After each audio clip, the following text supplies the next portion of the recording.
అలా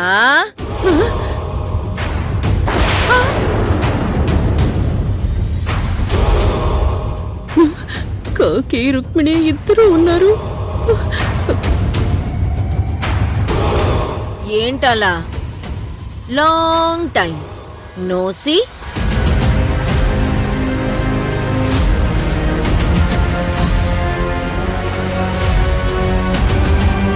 కాకి నువ్వు మళ్ళీ వచ్చేసావా?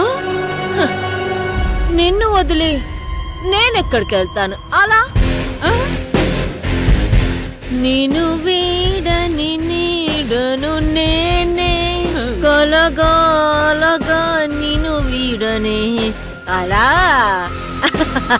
టింగ్ టింగ్. చిత్తినమ్మ జీవితం. పూర్వజన్మలో ఎవన్నో పొడిచి పొడిచి చంపుంటాను. అందుకే ఈ జన్మలో వీళ్ళంతా నన్ను మాటలతో పొడిచి పొడిచి హింస పెడుతున్నారు. మైండ్ వాయిస్ వేసుకున్నది చాలు, పైకి రా. నీకోసం మా రుక్మిణి అక్క 1000 కళ్ళతో ఎదురు చూస్తుంది. పైకి రావే, రా. వస్తున్నా.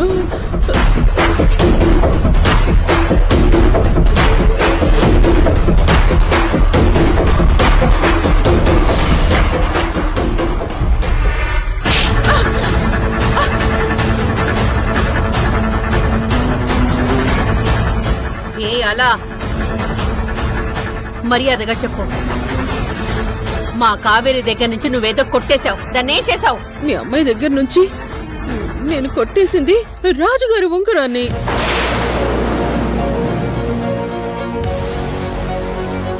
అది ఇప్పుడు నా దగ్గర లేదు. ఒసేయ్ అలా, ఆ ఉంగరంతో ఏం చేద్దాం అనుకున్నావే? బంగారం ఉంగరం దొరికితే ఎవరైనా ఏం చేస్తారు? అమ్మేద్దాం అనుకుంటారు. కానీ ఇంతలోనే అది పోయింది. నేను నమ్మను. నిజం చెప్పు మర్యాదగా. నిజం చెప్పినా నమ్మకుండా నిజం చెప్పు నిజం చెప్పు అంటే నేనేం చెయ్యను. ఏ అలా, అది చాలా చెడ్డ ఉంగరం అంట. అది నీ దగ్గర ఉండడం మంచిది కాదంట. మర్యాదగా తనిచ్చేయి. అయ్యో రుక్మిణమ్మ, నీకు దండం పెడతాను. నిజంగానే ఆ ఉంగరం నా దగ్గర లేదు. వేషాలు వేస్తున్నావా? వేషాలు? నా సంగతి నీకు తెలుసుగా.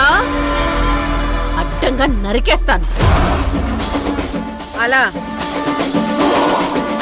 ఆ ఉంగరం కోసం కావేరి ఎంతో టెన్షన్ పడుతుంది. మర్యాదగా దాన్ని ఇచ్చేయి.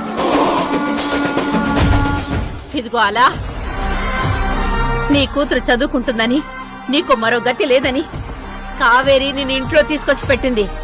అలాంటి దానికి ఇంత ద్రోహం చేస్తావా? నీకు మనస్సాక్షి లేదా? రుక్మిణక్క, ఇలాంటి వాళ్ళకి మాటలతో చెప్తే సరిపోదు. నువ్వు ఇట్రా. ఒసేయ్ అలా, నిజం చెప్పకపోతే ఈ రోజు నీకు కాకమ్మ ఆగు.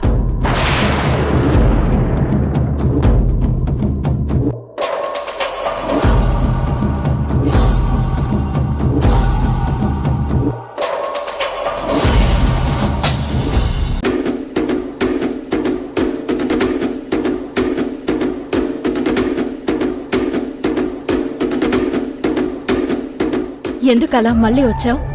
కావేరి, నేను డబ్బాసుతో తప్పు చేశాను. గుళ్ళో నుండి ఆ ఉంగరాన్ని కాజేసింది నేనే.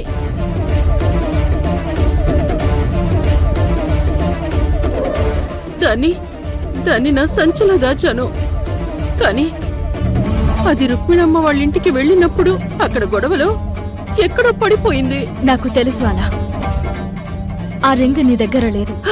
అమ్మయ్యా, నువ్వైనా నన్ను నమ్మినందుకు థ్యాంక్స్ కావేరి.